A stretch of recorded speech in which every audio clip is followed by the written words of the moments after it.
नमस्कार। Total news पे मैं हूं आपके साथ बिरजा शाकिर अली भी। सेना की तरफ से सख्त संदेश आज प्रेस कॉन्फ्रेंस के जरिए सामने आया, तो वहीं पाकिस्तान के प्रधानमंत्री इमरान खान की भी प्रेस कॉन्फ्रेंस 5 दिन के बाद सामने आई। दरअसल उस प्रेस कॉन्फ्रेंस के जरिए इमरान खान बचाव करते नजर आए और कहीं ना कहीं इस पूरे मसले पर सफाई देते हुए दिखाई दिए। हर दवाई की एक मियाद होती है, एक एक्सपायरी डेट होती है और उसके बाद वो दवाई जहर का काम करने लगती है। भारत के धैर्य की एक्सपायरी डेट भी कब की निकल चुकी है और अब अगर ये धैर्य की दवाई ज्यादा दिन इस्तेमाल की गई तो ये जहर का काम करने लगेगी। और आज इसी मुद्दे पर हम करेंगे खास मेहमानों के साथ चर्चा कि पाकिस्तान की तरफ से आई सफाई और सेना की तरफ से दिए गए सख्त संदेश के बीच इस मसले का हल कहां तक निकलता हुआ दिखाई दे रहा है।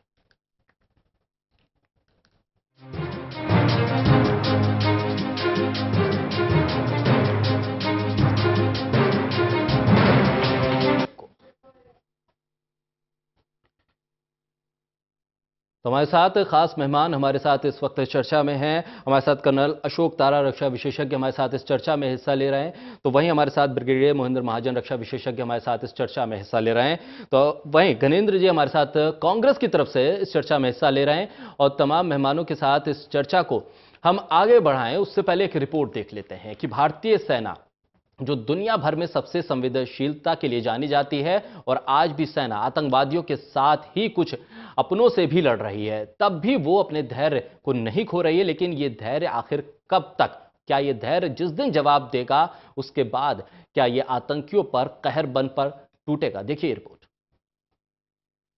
मोतबाना गुजारिश करता हूं कि आपकी जान जो है हमारे लिए निहायत ही कीमती है। आप नौजवान हैं, आपकी जिंदगी है आगे, आप मेहरबानी करके वापस चले जाइए। आप नौजवान हैं, आपकी जानें हमारे लिए बहुत कीमती है। आपका बड़ा भाई होने के नाते मैं खबरदार करता हूं, गुजारिश है वापस चले जाइए। ऑपरेशन जारी है।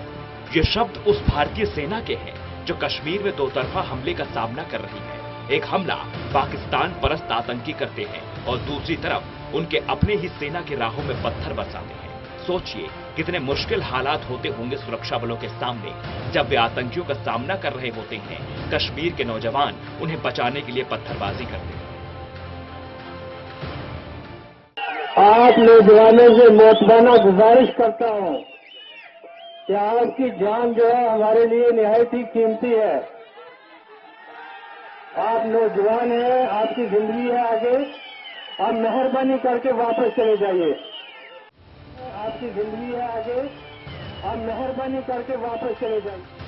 यही वजह है कि जम्मू कश्मीर के पुलवामा में हुए आतंकी हमले और उसके बाद चले एनकाउंटर को लेकर आज सुरक्षा बलों की ओर से प्रेस कॉन्फ्रेंस की गई, जिसमें उन्होंने साफ कहा कि अब जो भी सेना के खिलाफ बंदूक उठाएगा वो मारा जाएगा। Very good surrender policy being initiated by the government so that they can join the mainstream and pursue with their life and their future course. Otherwise, anyone, as I said earlier, anyone who has picked up a gun will be killed and eliminated.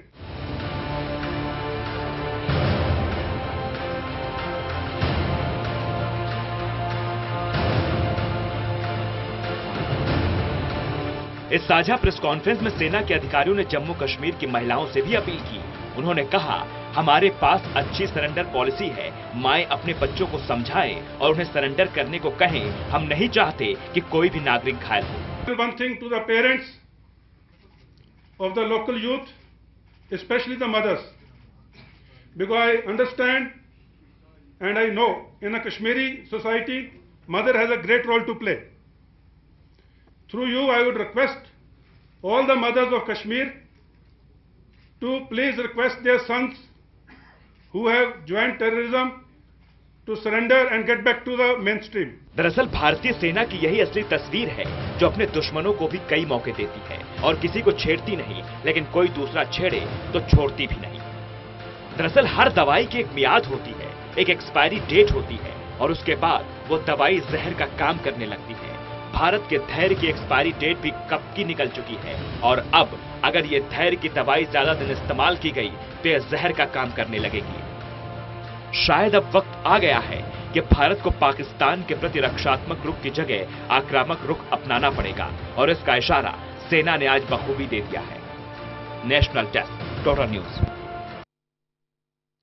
तो report आप लोगों ने सुनी। Colonel Ashok तारा, मैं आपके पास आऊं सबसे पहले कि जो प्रेस कॉन्फ्रेंस थी सेना की तरफ से, साफ तौर पे इशारा कर दिया है कि अब जो हथियार उठाएगा उसकी मौत निश्चित है। कड़ा संदेश किसी बड़ी कार्रवाई से पहले। जो हादसा अभी JNK में हुआ जिसमें 45 आदमी मारे गए, बहुत दुख की बात है। लेकिन ये जो दोनों तरफ से ये बोला जा रहा है एक दूसरे के लिए, ये एक टेम्परेरी जोश है और ये टाइम के साथ ख़त्म हो जाएगा और कोई कार्रवाई नहीं हो सकती। मेरा कहने का मकसद यह है कि इसकी जड़ क्या है, ये क्या कमजोरी है जिसकी वजह से ये हुआ। किसी भी देश की सिक्योरिटी जो है फौज के हाथ में होती है और फौज को पूरा जब तक आज़ादी से काम नहीं किया जाएगा, उसके काम में अड़चनें डाली जाएंगी, तो मानी बात है ऐसे हरसे होते रहेंगे। जो फौज है उसकी प्लानिंग, उसकी स्ट्रेटजी, उसकी ट्रेनिंग जो है, अफसोस के साथ कहना पड़ता है कि नेता लोग या बाबू लोग जो दिल्ली में बैठे हैं, एयर कंडीशन कमरे में बैठे हैं, वो बनाते हैं, जिनको दूर दूर तक कोई रिश्तेदार ने कभी गोली की आवाज़ भी नहीं सुनी, बल्कि तो लड़ाई के बारे में क्या जाने। इसलिए सबसे बड़ी बात है कि ये जो हुआ है उसकी जड़ को मजबूत करने के लिए और ये यकीन करने के लिए कि दुश्मन हमारे ऊपर कोई भी कार्रवाई ना कर सके, हमें फौज को ऐसा स्ट्रांग बनाना चाहिए, ऐसा मजबूत बनाना चाहिए कि वो वक्त पर इनिशिएटिव ले सके, दुश्मन पे कार्रवाई कर सके, ना कि दिल्ली की तरफ या इन पीछे जो नेताओं की तरफ देखे कार्रवाई करने से पहले। बिल्कुल। अशोक तारा जी, मैं एक चीज और जोड़ लूं कर्नल, जिस तरह से हमने देखा इस देश में राजनीतिक जो स्थिति है उसमें करोड़ों रुपए की स्टैच्यूज तो बन जाते हैं इस देश में, लेकिन सेना को जिस चीज की जरूरत है उसमें कहा जाता है कि अभी इतना बजट नहीं है, इसमें बहुत ज्यादा खर्चा हो जाता है, इसलिए हमने ये चीजें मुहैया नहीं कराई। ये तमाम चीजों पर तो खर्चा हो रहा है, लेकिन सेना को लेकर जो जरूरत है, लगातार सवाल ये उठे कि गाड़ियां बुलेट प्रूफ होनी चाहिए थी और इक्विपमेंट्स की कभी कभी बात उठती है, उस पर खर्चा करने से पहले जवाब आता है कि अभी बजट नहीं है। इससे पहले कि मैं इसके बारे में कुछ बोलूं जी, एक छोटा सा मुल्क है इजराइल जी, वहां पर दुश्मन फायर तो करना क्या, उसकी तरफ नजर से देखता भी नहीं, डर के मारे। क्या उनके पास बजट है आर्मी को ट्रेनिंग करने का? नहीं। उनके अंदर एक जज्बा है, उनके देश की सिक्योरिटी का जज्बा है। वो इस खर्च को जो कि आदमी भी करते हैं, वो जो है वो उसको दूसरे जो रिक्वायरमेंट है उनको कम कर देते हैं, लेकिन सिक्योरिटी को किसी भी हालत में कमजोर नहीं होने देते। ये कहना कि हमारे पास बजट नहीं है, ये साफ जाहिर होता है, जैसे मैंने बोला कि किसी ने भी दूर दूर तक उनके जो बोलते हैं रिश्तेदारों में कि लड़ाई को नहीं देखा, उस जख्म को नहीं देखा जो जवान पे लगता है।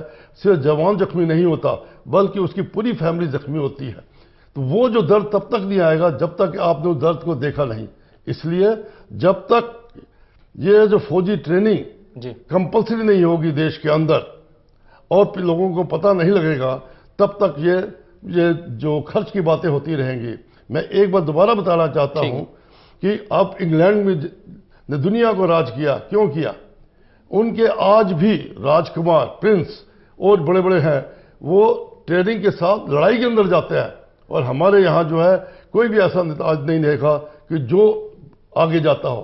अगर जाते भी हैं हेडक्वार्टर जाकर और मेल मिलाप करके और फिर अपनी स्टेटमेंट, पॉलिटिकल स्टेटमेंट देके वापस आ जाते हैं।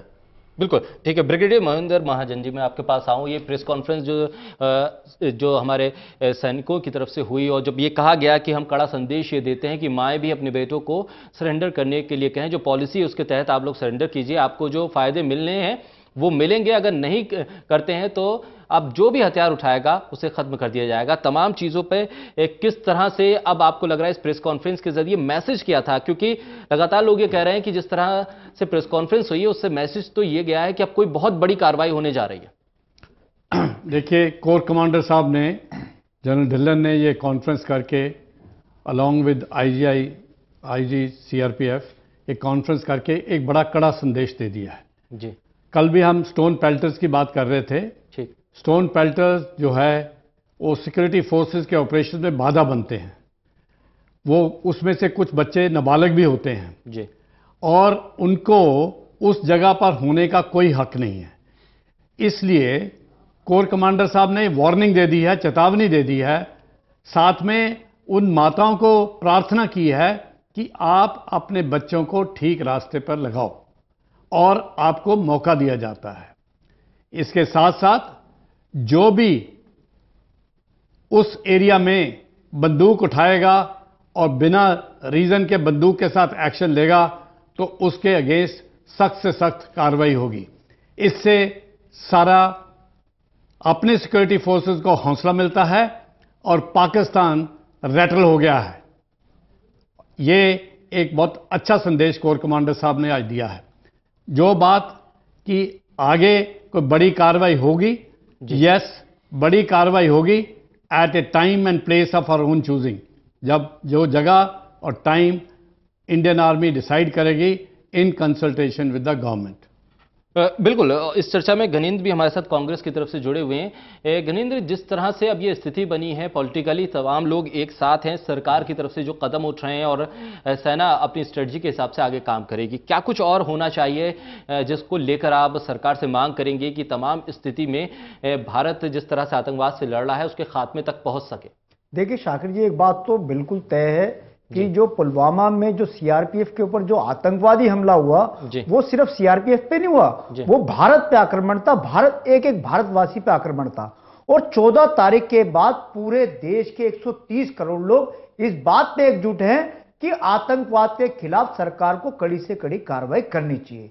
हमारे अध्यक्ष राहुल गांधी जी ने भी कहा, हम सरकार और सैन्य बल के साथ हैं। हम चाहते हैं कि आतंकवाद का जड़ से खात्मा हो, कश्मीर में शांति हो। सरकार जो भी कड़े स्टेप लेगी, जो डिसीजन सरकार लेगी, जो सैन्य बल लेंगे, हम उनके साथ खड़े हैं। और आतंकवाद आज जिस तरीके से आपने देखा, हमने प्रेस कॉन्फ्रेंस इमरान खान साहब की भी देखी, पूरी बॉडी लैंग्वेज उनकी हिली हुई थी, डरे डरे से बोल रहे थे। और जो गीदड़ भपकी जो पाकिस्तान देता है और जो आज इमरान खान साहब ने देने की कोशिश करी, आपके चैनल के माध्यम से बताना चाहता हूं कि 1971 भी पाकिस्तान को याद होना चाहिए। 1971 में पाकिस्तान का हमने एक हाथ उखाड़ा था। अब की बार सिंध हो, चाहे बलूचिस्तान हो, चाहे गिलगिट हो, और उसके अलावा जो उनके कब्जे वाला कश्मीर है वो भी हम चाहते हैं। और हम चाहते हैं कि सरकार ऐसी कार्रवाई करे कि पाकिस्तान भारत की तरफ आंख उठाने से पहले 10 बार सोचे। ऐसा संदेश जाना चाहिए। और आज मैं वेलकम करता हूं जिस तरीके से आर्मी के कोर कमांडर ने और जेएंडके पुलिस के डीआईजी साहब बैठे थे, सीआरपीएफ के आईजी साहब बैठे थे, जो प्रेस कॉन्फ्रेंस करी और जो सीधा सीधा संदेश आतंकवादियों को और आतंकवादियों को पनाह देने वालों को दिया है, वो एक कड़ा संदेश है। उससे एक अच्छा मैसेज जाएगा। और हम सैन्य बलों के साथ हैं, जो सेना कार्रवाई करे। और हम नहीं, 130 करोड़ भारतवासी सेना के साथ इस समय मजबूती से खड़े हैं। बिल्कुल, कर्नल अशोक तारा, जिस तरह की ये आवाजें हैं कि एक बार 2 टुकड़े कर दिए, इस बार हम इस तरह से नेस्तनाबूद कर देंगे, जंग कीजिए, और ये तमाम जब आवाजें उठती हैं उन लोगों की तरफ से, खासतौर पर बार बार मैं ये कहता हूं कि हम जैसे एंकर्स या पत्रकार ये नहीं समझ सकते कि फ्रंट पे होता क्या है, वहां की स्थिति में अगर जंग की बात की जाए तो हमें तो यहां से भावनात्मक तौर पर देशभक्ति उसमें नजर आती है, लेकिन फ्रंट पर जब एक सैनिक लड़ता है तो उसके सामने क्या चुनौती होती है, वो क्या चीज फेस करता है, कहां पर उसे लगता है कि उसके पास ये चीजें और हो तो वो बेहतर कर सकता है, उन तमाम स्थिति के बीच में क्या इस तरह की आवाजें सिर्फ एक भावनात्मक तौर पर उठ रही हैं, या इन आवाजों के पीछे जो मैसेज है उस पर अमल करने की भी अब जरूरत आ गई, जंग की जरूरत आ गई है? जैसे अभी इन्होंने बोला, जंग की लड़ाई, ये लड़ाई जो 2 मुल्कों में होती है, अभी 2 मुल्कों में नहीं रहती है। जो भी लड़ाई होगी उसके अंदर काफी बड़े बड़े मुल्क जो हैं वो भी इन्वॉल्व हो जाते हैं। इतना आसानी से कहना कि हम जंग करेंगे और ये कर देंगे, मेरे ख्याल से इतना आसान नहीं है। इसको करने के लिए हमें जो इकोनॉमिकल या पॉलिटिकल या इंटरनेशनल प्रेशर है वो जानना पड़ेगा। जोश से बोल देना ही काफ़ी नहीं है। हमें एक तोते की तरह बोलते रहना और चढ़ाई नहीं करना वो नहीं, हमें बाज बनना है। और बाज जो है अपने आप को बहुत ऊंचा रखता है और वक्त आने पर अपने शिकार पे करता है। जैसा मैंने पहले बोला था, फौज को हाथ दो, 1971 में इंदिरा गांधी जी चाहती थी कि फौज मार्च अप्रैल में हमला करे, लेकिन जो उस टाइम के सीनियर कमांडर थे जनरल मानेकशॉ, उन्होंने बोला कि नहीं, ये लड़ाई हम उस टाइम पर लड़ेंगे कि जब हमारी ट्रेनिंग पूरी हो जाएगी। उतना उन्होंने इस चीज को माना। उसका नतीजा क्या हुआ कि पाकिस्तान को बुरी तरह से हराया गया और बांग्लादेश को लिबरेशन मिला। मेरा कहने का मतलब है कि फौज की जो प्लानिंग है, फौज की ट्रेनिंग है, वो जो है फौज के हाथ में रखें। पॉलिटिकल, इकोनॉमिकल, इंटरनेशनल जो भी है वो पॉलिटिशियन जो है करे, लेकिन ध्यान रखते हुए कि फौज को इस चीज के अंदर मत इन्वॉल्व करे। फौज जो है उससे अलग, से जोश से कह देने से या बोल देने से या जुलूस निकालने से ये प्रॉब्लम सॉर्ट आउट नहीं होती। बिल्कुल ब्रिगेडियर मोहन महाजन जी, जिस तरह से आज प्रेस कॉन्फ्रेंस हुई, जो सही टारगेट था, उन्होंने प्रेस कॉन्फ्रेंस के जरिए ये नहीं कहा कि पाकिस्तान पे हमला होने जा रहा है या पाकिस्तान संभल के बोलो, लेकिन उन्होंने जो कोर इशू था, जो वहां के लोकलाइज्ड लोग थे जो असल में पूरे ऑपरेशन को डिस्टर्ब करने की कोशिश करते थे, सही निशाने पर उन्होंने मैसेज भेजा है कि आप लोग हैं बाधा, अगर हम आतंकियों को चाहें तो एक दिन में सफाया कर सकते हैं, लेकिन जिस तरह से आप लोग आते हैं और आपकी रक्षा करना भी हमारा दायित्व बन जाता है, ऐसे में हम लोगों को पीछे हटना पड़ता है और नुकसान सेना का होता है। सही जगह पर मैसेज दिया है।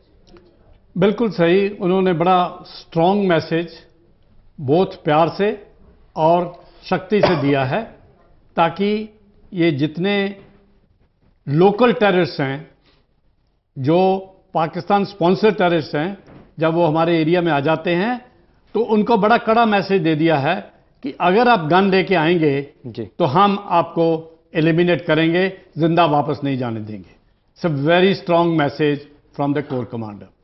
दूसरा, आपने देखा इमरान खान साहब की स्पीच को, भाषण को, वो जैसा एक वक्ता ने बताया कि वो उनकी बॉडी लैंग्वेज से पता लगता था कि वो घबराए हुए हैं। क्यों? कि वो झूठ बोल रहे हैं। जब जैश-ए मोहम्मद ने उसको पहले ही अनाउंस कर दिया है कि हमने ये हमला किया है, हमने ये अटैक किया है, तो अब उसके लिए प्रूफ मांगना ये कहां तक जायज है? प्रूफ हर टाइम जब पाकिस्तान कोई ना कोई टेररिस्ट अटैक करता है, प्रूफ उनको दिए गए हैं, लेकिन वो तो डिनायल में रहते हैं और कभी मानते ही नहीं हैं। तो इसलिए अब कोई प्रूफ देने की जरूरत नहीं है। लेकिन लास्ट पॉइंट मैं कह दूं, जंग इज नॉट सो सिंपल कि जनता में जो आक्रोश है कि जंग कर दो, अटैक कर दो, ये बड़ा आसान है, सिंपल, लेकिन इसके लिए बहुत तैयारी करनी पड़ती है और वेपन्स एंड इक्विपमेंट को भी पूरा करना पड़ता है, जो टाइम चाहिए। उससे पहले दूसरे साधन जो हमारे पास होते हैं सेना के पास, वो इस्तेमाल करेंगे। इंफॉर्मेशन वॉरफेयर है, इलेक्ट्रॉनिक वॉरफेयर है, और दूसरे एलओसी के बाहर पर एलओसी के अक्रॉस स्ट्राइक है, आर्टिलरी फायर है, कई ऐसे और तरीके हैं जो मैं इधर पूरे डिस्क्राइब नहीं कर सकता। वो करने के बाद ही फाइनल कोई डिसीजन लेंगे। पर मेरा अपना विचार है कि आज जैसे उनकी बॉडी लैंग्वेज थी इमरान खान की, वो हिले हुए लग रहे हैं। बिल्कुल। इस बीच हमारे साथ संचेता गणपति राजू भारतीय जनता पार्टी की तरफ से इस चर्चा में हमारे साथ शामिल हो गई है चर्चा करने के लिए। संचेता, मैं आपके पास आऊं, जिस तरह से ये तमाम स्थिति बनी है, सरकार के स्तर पर कहा गया फ्री हैंड दिया गया है, लेकिन तमाम चीज़ें जो डिप्लोमेसी के स्तर पर उठाने की ज़रूरत है, उसमें किस हद तक अभी और आगे सरकार जाती हुई दिखाई दे रही है? लगातार सवाल ये भी उठ रहा है कि सिंधु नदी को लेकर जो समझौता है उस पर सरकार को विचार करना चाहिए, वहां से बहुत बड़ा एक प्रेशर बनेगा पाकिस्तान के लिए। देखिए, आपने सुना हमारा प्रधानमंत्री जब उन्होंने बात किया था, बहुत साफ, स्पष्ट और क्लियरली उन्होंने मैसेज दिया है कि हमारे पास सभी ऑप्शंस ओपन है। जहां तक हमारे आर्म्ड फोर्सेस का सवाल है, they are the experts, they are in the best position to decide कि क्या कोर्स ऑफ एक्शन हमें लेना चाहिए। और जहां तक डिप्लोमेटिक जो प्रेशर बनाया जाता है, वो सब ऑप्शंस हमारे पास है। Our entire team, whether it's our officers, whether it's a political reaction, whether it is a military reaction, all of the options हमारे पास available है। पर हमें कोई जल्दबाजी में ये डिसीजन हम नहीं लेंगे। और एक चीज़ बहुत साफ है कि वाइल हम टेलीविजन स्टूडियोज में बैठ के बात करते, बहुत चीज़ ऐसे होते हैं when it comes to national security जो हम खुले में अभी बात नहीं कर पाते। तो हमारे पास एक्सपर्ट्स हैं, वो सब बैठ के इसी के बारे में देख रहे हैं और ये कंसेंसस के साथ, फुल यूनिटी के साथ पूरा भारत, पूरे जो पॉलिटिकल पार्टीज है, सब इसमें एक साथ एक आवाज में बोल रहे हैं। और हम सबको पूरा यकीन है कि प्रधानमंत्री मोदी जी की लीडरशिप के अंदर हम सबको जस्टिस मिलेगा, क्योंकि वही हम सब आज तड़प रहे हैं कि जस्टिस हमें चाहिए। क्योंकि जो हुआ है it is a crime on humanity और हमें पूरा यकीन है कि सब ऑप्शंस को एग्जामिन किया जा रहा है। जैसे अभी हमारे प्रीवियस पैनलिस्ट ने बोला था कि टेम्परेचर्स काफ़ी हाई है, पर ये सब डिसीजंस जो है स्ट्रेटेजिकली लेना पड़ता है। बहुत सारे इनपुट्स और इंटेलिजेंस जो हमारे पास नहीं होता लेकिन सरकार के पास होता है, वो उसको यूज़ करके डेफिनेटली इंश्योर करेंगे कि हम सबको जस्टिस मिले। संचिता ने आज जिस तरह से अपना पॉइंट रखा है उससे लग नहीं रहा है पॉलिटिशियन है, क्योंकि पॉलिटिशियन जितने भी अब तक सामने आ रहे हैं वो सीधे जंग और मैदान में उतरकर, ऐसा लग रहा है कि सेना से पहले तो ये पॉलिटिशियन जाके जंग को पूरा जीत लेंगे। ब्रिगेडियर और कर्नल दोनों से एक एक पॉइंट मुझे लेना है, ब्रेक पे मैं जाऊंगा, लेकिन उससे पहले एक पॉइंट आप दोनों से लेना चाहूंगा कि जिस तरह से सेना के कोई भी ऑपरेशन होता है और उससे पहले तमाम चीजें मीडिया में फ्लैश होना जो शुरू होती हैं कि अब सेना वहां मूव कर रही है, पहला अटैक हो गया, इतने आतंकी हैं, ऐसे घेर लिया है, ये तमाम चीजें बंद होनी चाहिए। ये कहीं ना कहीं एक तरह से उन लोगों की महिमा मंडल के लिए ज्यादा वो लोग इस्तेमाल कर रहे हैं। इन तमाम चीजों पर रोक लगने की जरूरत है। कर्नल पहले आपसे, फिर ब्रिगेडियर। देखिए, ये जो मीडिया को यूज किया जा रहा है, ये पब्लिक को सेटिस्फाई करने के लिए जा रहा है कि हाँ, हम कोई ना कोई दुश्मन के ऊपर कार्रवाई कर रहे हैं, जिससे कि दुश्मन जो आप पब्लिक के अंदर एक दुख है जो बड़ा है उसको शांत करने के लिए, और वो आगे कार्रवाई कैसे करेंगे, क्या करेंगे, इसके बारे में वो नहीं बताते। सिर्फ ये कि हम हमला करेंगे, हम ये करेंगे। लेकिन ये सब जो आप मीडिया में देखते हैं वो पब्लिक को सेटिस्फाई करने के लिए, उसको चुप कराने के लिए है, और ना कि इमीडिएटली दुश्मन के ऊपर हमला करने के लिए। उसके लिए बहुत तैयारी करनी पड़ती है, उसके इंटरनेशनल लेवल के ऊपर भी कोऑर्डिनेट करना पड़ता है, तब जाके कोई कार्रवाई होती है।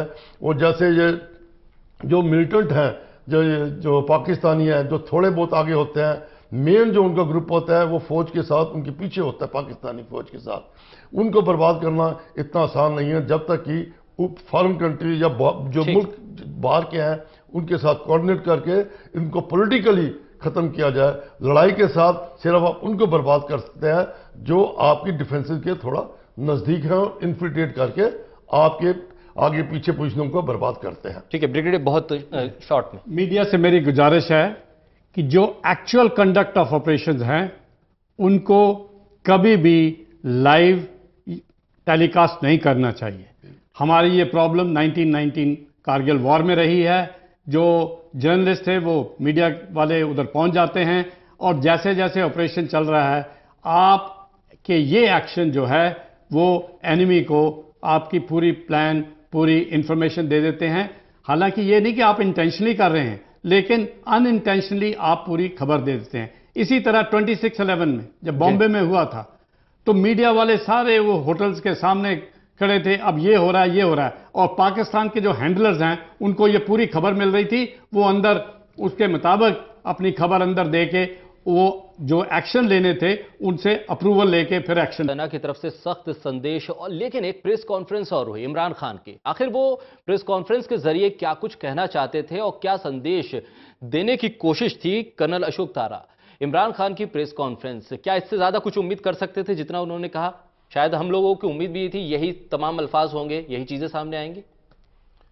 जहां तक इमरान खान का सवाल पैदा होता है, हमने सिर्फ उसका वो एक्सप्रेशन दिखाया है जिसके अंदर वो अपने आप को थोड़ा कमज़ोर सा महसूस करता है, लेकिन ऐसा नहीं है, ये उसका एक ड्रामा है। क्यों? कि उसको ये डर है कि अगर ये प्रूव हो जाता है कि टेररिस्ट पाकिस्तान से आए हैं तो इंटरनेशनल जो पावर है, अमेरिका है दूसरी, वो पाकिस्तान को टेररिस्ट कंट्री डिक्लेयर कर सकती है। कि इस चीज़ को ध्यान रखते हुए वो इस तरीके का माहौल पैदा कर रहा है कि हिंदुस्तान, भारतवर्ष जो है उसको डरा हुआ समझे, और जो हमने हमारे कोर कमांडर ने या नेताओं ने जो धमकी दी है वो उससे डरता है, लेकिन ऐसा नहीं है। जैसे मैंने भी बोला, ये इंटरनेशनल जो उसके ऊपर प्रेशर है वो उससे डरता है, इसीलिए वो ऐसा कर रहा है। लेकिन ये कार्रवाई जो है टेररिस्ट की, ना ये बंद करेंगे और ये ऐसे होते रहेगी जब तक कि हम सब मिलकर एक सब अपनी जात पात धर्म को भूलकर एक कंट्री या एक नेशन भारत नहीं हो जाएगा, तब तक ये कार्रवाई होती रहेगी। ब्रिगेडियर, जिस तरह से इमरान खान ने कहा कि हम तो एक बड़ी कॉन्फ्रेंस में व्यस्त थे, हमें सबसे पहले ये था कि पाकिस्तान में पैसा कहां से आया, इन्वेस्टमेंट कहां से आया, हम तो उसमें लगे हुए थे, हम कैसे ये सब तमाम चीज़ें कर सकते हैं। क्या इस पे भरोसा करने लायक है? क्योंकि इमरान खान के आने के बाद ये मैसेज जा रहा था कि एक क्रिकेटर है और एक नए तरीके की पॉलिटिक्स लेके वो पाकिस्तान में आए तो शायद कुछ बेहतर रिश्ते बनेंगे। ऐसे में ये पूरी घटना होती है और फिर वही अल्फाज दोहराए जाते हैं जो इससे पहले के भी पाकिस्तान के हुक्मरानों ने दिए। क्या फर्क आपको नजर आया? अगर इससे पहले नवाज शरीफ ने अगर तमाम चीजें बोली हैं और आज इमरान खान, उन दोनों में क्या कुछ फर्क आप देख पाए हैं या तमाम चीजें अभी की वैसी नजर आ रही हैं? देखिए मिर्जा जी, जो प्राइम मिनिस्टर पाकिस्तान बोलता है जी, वो खुद नहीं बोलता है, उसको स्क्रिप्ट दी जाती है पाकिस्तान आर्मी से या आईएसआई से। वो उससे डेविएट नहीं कर सकता, उससे बिन कोई सेंटेंस वाक्य नहीं बोल सकता। दूसरी बात, उसने कहा कि हमको प्रूफ दीजिए जी। इससे बड़ा प्रूफ क्या दिया जा सकता है कि जैश-ए मोहम्मद का सरगना वो खुद कहता है कि हमने ये अटैक करवाया है। और यहां तक मैंने सुना है कुछ चैनल में कि उसने इमरान खान को क्वेश्चन किया है कि आप कैसे ये स्टेटमेंट दे सकते हो जब हमने किया है।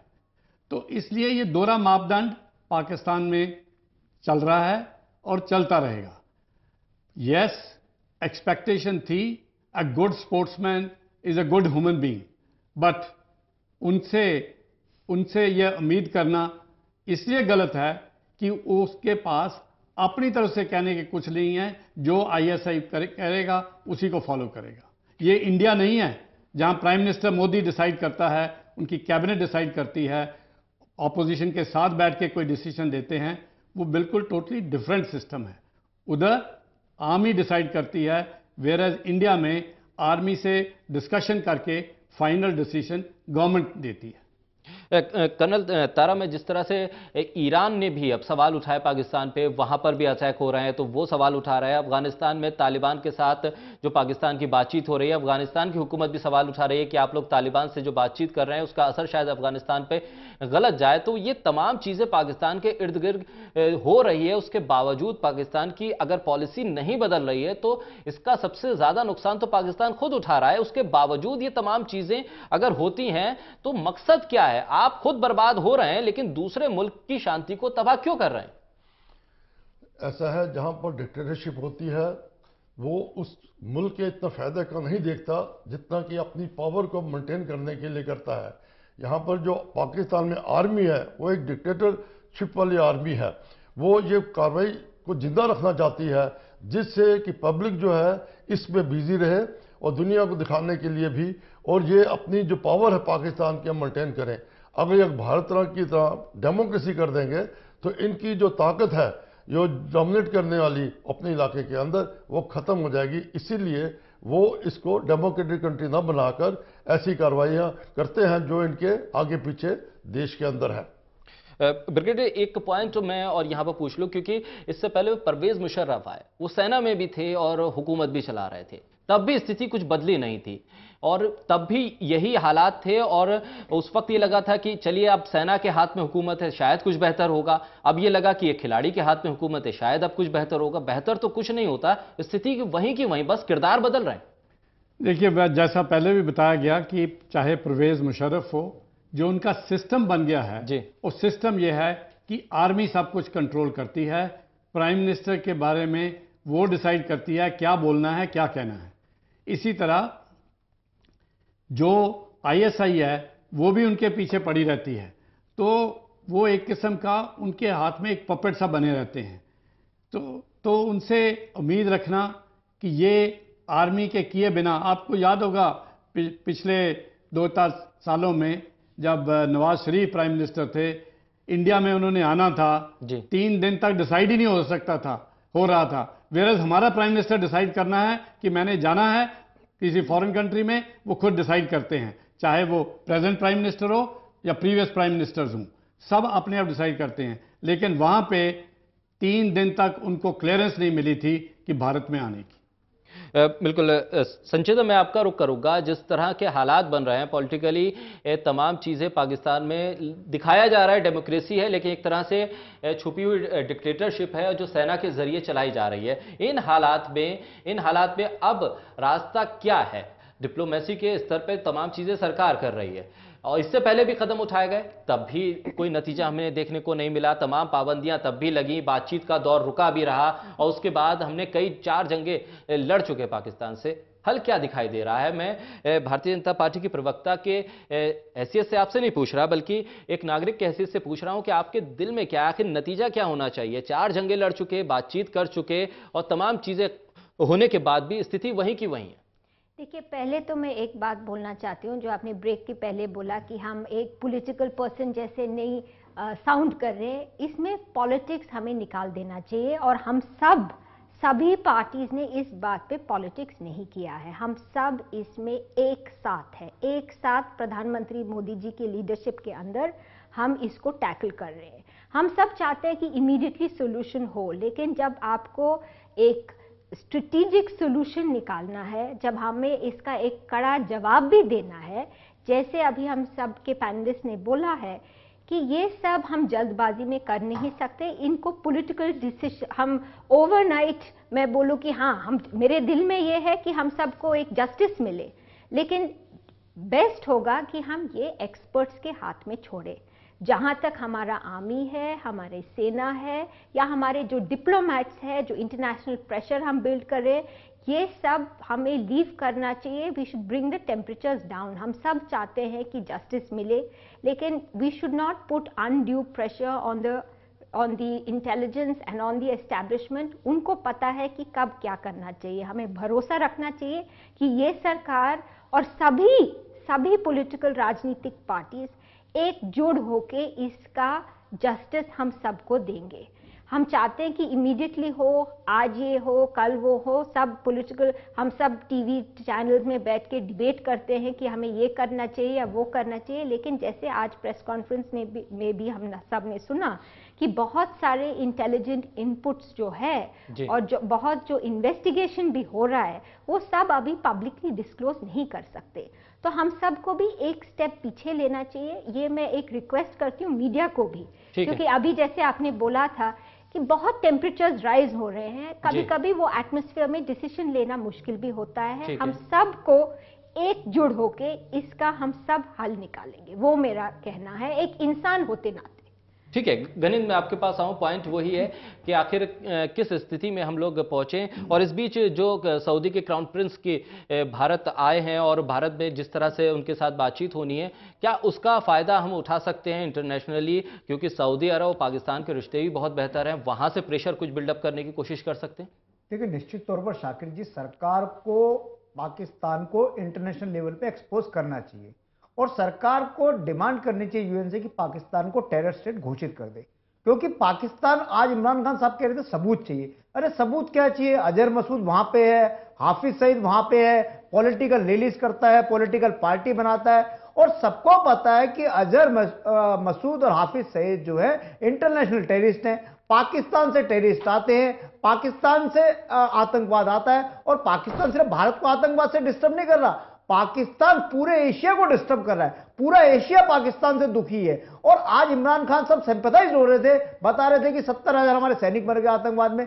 अरे जैसा बोओगे वैसा ही काटना पड़ेगा, ये तो इमरान खान साहब को समझ लेना चाहिए। और इसमें भी कोई दो राय नहीं है कि इमरान खान साहब हो, चाहे उससे पहले नवाज शरीफ साहब रहे हो, चाहे परवेज मुशर्रफ साहब रहे हो, वहां तो पाकिस्तान का प्राइम मिनिस्टर या प्रेसिडेंट जो है उसको आईएसआई चलाती है, उसको पाकिस्तान की आर्मी चलाती है। आज तो उम्मीद ये कर रहे थे कि जैसे हमारी सेना की प्रेस कॉन्फ्रेंस हुई तो हमें लग रहा था कि पाकिस्तान की तरफ से पाकिस्तान का आर्मी चीफ प्रेस कॉन्फ्रेंस करेगा, क्योंकि जो इल्जाम लगे वो पाकिस्तान की आर्मी पे लगे, आईएसआई पे लगे। लेकिन आता कौन है? प्राइम मिनिस्टर सामने आता है, और वो भी झूठे तथ्यों के साथ आता है।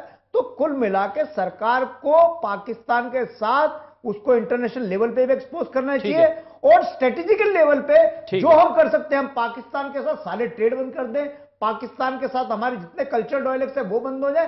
पाकिस्तान को कड़े से कड़ा संदेश देना आज की डेट में बहुत जरूरी है, क्योंकि देश के 130 करोड़ लोगों में बहुत गुस्सा है। सरकार को आगे बढ़ के आना पड़ेगा। ठीक है ज्ञानेंद्र। संचिता, मैं आपके पास आऊं, उसके बाद मुझे ब्रिगेडियर के पास जाना है। जी, मेरे को सिर्फ इसमें एक बात बोलना है कि हम सब, ये क्रोध हम सब में है, ये सब गुस्सा है कि we want to get justice for the people who have been martyred. ये बात तो हम सब, we all of us agree on it. As far as what are the steps that the government is taking, आपने अभी देखा that we have just removed the most favoured nation with Pakistan. बहुत सारे स्टेप्स अभी भी ले रहे हैं और आगे जाके और भी होंगे, इसमें कि कोई दो राय है नहीं। सरकार पूरी तरह इसका बदला लेगा। ठीक है ब्रिगेडियर कर्नल, मैं एक पॉइंट और लेके आ रहा हूं। चीन लगातार डिफेंस में मूड में रहता है, पाकिस्तान के साथ कंधे से कंधा मिला के खड़ा है। हमने जब तक जैश ए मोहम्मद हाफिज सईद की बात करी हो, मसूद अजहर की बात करी हो, वो मानने को तैयार नहीं होता। और वो उसके पास जो वीटो पावर है वो कहीं ना कहीं हमें यूएन में एक तरह से सोचने पे विचार करती है कि चीन के साथ हमें रिश्ते किस तरह से करने चाहिए, क्योंकि चीन लगातार पाकिस्तान के साथ है। सऊदी अरब से जो पाकिस्तान का अब जो डील हुई है उसके बाद अब सऊदी क्राउन प्रिंस जो हमारे भारत आए हैं, उसके बाद क्या उनसे भी हमें बातचीत करने की जरूरत है? उनके जरिए समझाने की कोशिश है कि देखिए आप जिस मुल्क की मदद करके आ रहे हैं उस मुल्क ने क्या क्या करा है हिंदुस्तान के साथ और उसका इतिहास क्या रहा है। आप लोग जिस मुल्क को करने की कोशिश कर रहे हैं वो तो दूसरे मुल्क में खून खराबा कर रहा है। तमाम चीजों को समझाने की जरूरत आन पड़ी है। कर्नल, पहले आपके पास, फिर ब्रिगेडियर मैं आपके पास आता हूं। जैसा भी आपने बोला कि हमें जितनी भी जो गल्फ कंट्रीज है उनसे मिलाकर जहां से इसको इकोनॉमिकल सपोर्ट मिलती है, या अमेरिका जो कंट्री जो इसको सपोर्ट करता है उनके थ्रू इसके ऊपर प्रेशर डालना चाहिए कि ये जो ऐसी कार्रवाई ना करे। लेकिन उन गल्फ कंट्री के अंदर आपस में ही काफ़ी लड़ाई झगड़ा है और वो किसी भी हालत में एक सपोर्ट करता है तो दूसरा सपोर्ट नहीं करता।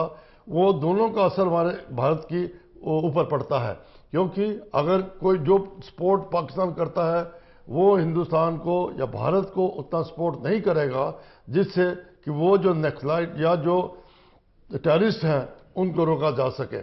और जब तक, जैसा मैंने बोला, इकनॉमिकली आल्सो हमें इसके पॉलिटिकली, इकोनॉमिकली, इंटरनेशनली आपको पाकिस्तान पे प्रेशर डालना पड़ेगा कि अपने जो टेररिस्ट है वो उनको रोके, उनके जो कैंप हैं उनको ना बनने दे, और जो टेररिस्ट बड़े लीडर हैं उनको जिस कंट्री के अंदर वो इन्वॉल्व होते हैं उनको हैंड ओवर करें, जिससे कि वो अपने को प्रूव कर सके कि ये टेररिस्ट कंट्री नहीं है। ब्रिगेडियर, सबसे पहले मैं गिरिंदर जी के साथ सहमत हूं कि दुनिया में पाकिस्तान को टेरर स्टेट डिक्लेयर करे, लेकिन उससे पहले इंडिया को डिक्लेयर करना चाहिए कि Pakistan is a terror state. Her country अपने नेशनल इंटरेस्ट देखता है, उनके नेशनल इंटरेस्ट जो हैं वो उनके लिए सुप्रीम हैं। जब हम उनको टेरर स्टेट डिक्लेयर करेंगे तो दूसरे हमारे साथ आएंगे।